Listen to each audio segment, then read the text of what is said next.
Mother and one of the cubs nursing.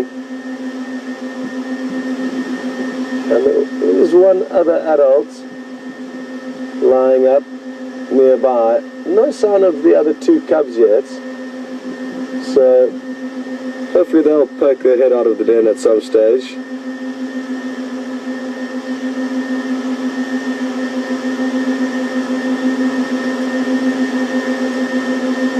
And what an amazing morning it's been. So happy that Brent and Alex also got to see Mvula, because he is such a beautiful big male, and I'm sure Brent and Alex were very happy that they've also got a turn. And I believe an elephant's also popped down to Buffalo's Hook Dam, so lots of action this morning.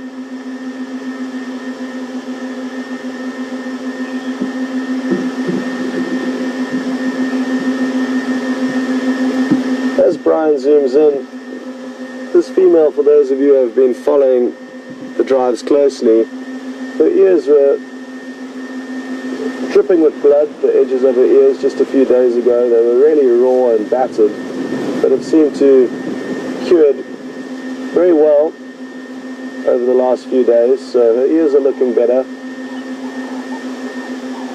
which is good news.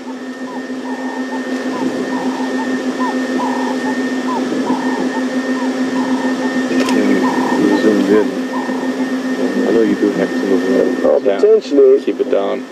In hyena clans, the hierarchy is very strict, and that's even from a very young age amongst the cubs. So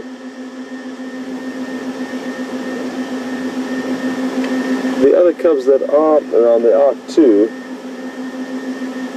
Obviously know that the one that's suckling now is more dominant than them, and they're going to wait their turn.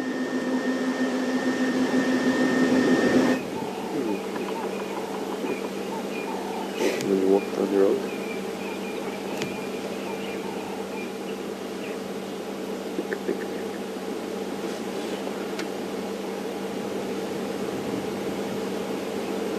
Testing, testing, 1 2 1 2, testing 1 2 1 2 3. Properly, and that way achieving a higher success rate in raising cubs to adulthood. So how was it? Often in hyena society, even the cubs will outcompete their siblings to a point of starvation, which, yes, I know it is very harsh, but again, it is the way a hyena operates. And quite interesting, the hierarchy with hyena and the siblicide that occasionally occurs. Right now though, it's a peaceful scene.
Whenever I see hyena, I always wonder what they've been up to the previous nights, or what they are going to be getting up to if you see them in the evening, because they lead a very interesting existence.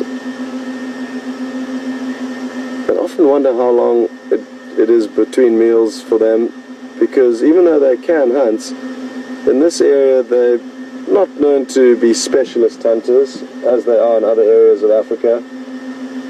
In this specific area they rely on stealing kills a lot from leopard, not so much from lion.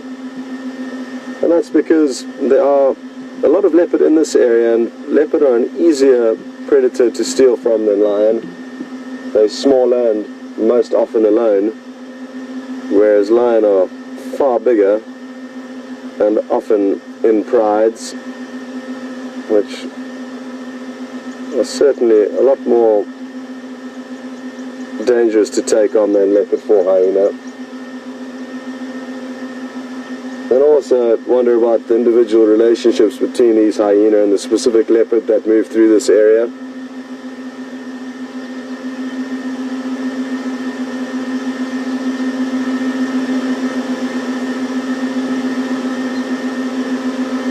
Because there must be numerous encounters between a hyena of a certain area together with the leopard of a certain area.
Notice that it's very, very windy. Well, the wind is picking up considerably, and it is a windy time of the year.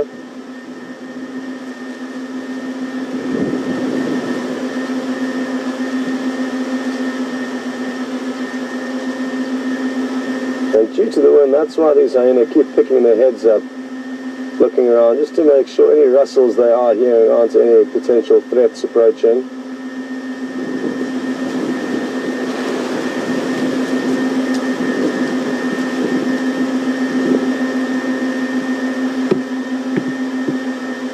And Brian spotted some big buffalo bulls. So getting spoiled today. Brent with Mvula and some elephants in the area, and now while we're sitting at the hyena den site we've got some buffalo in view.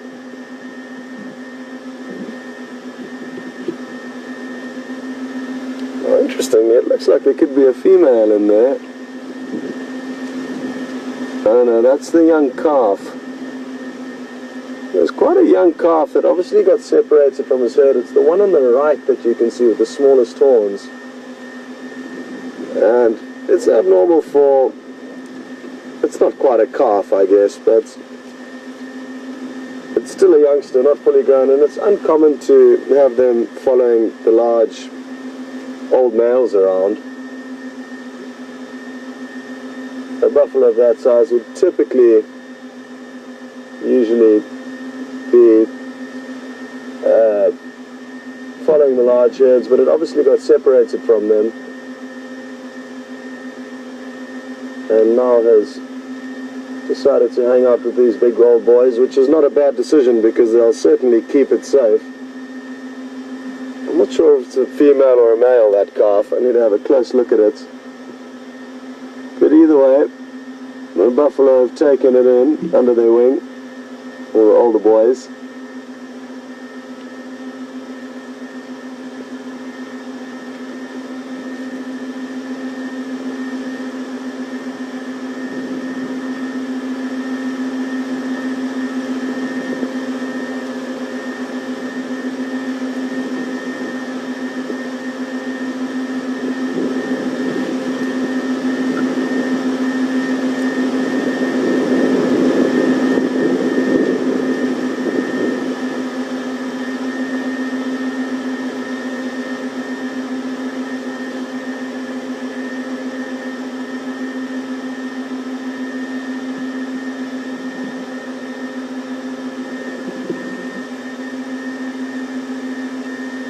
visual you can see there is rubbing his head quite intently into the small bushes there, and that could be to alleviate any itches on the forehead and between the horns. But another theory is that they do actually enjoy polishing up their horns against bushes to make themselves look more impressive.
Well, certainly not planning on leaving the den sites anytime soon. It would be interesting to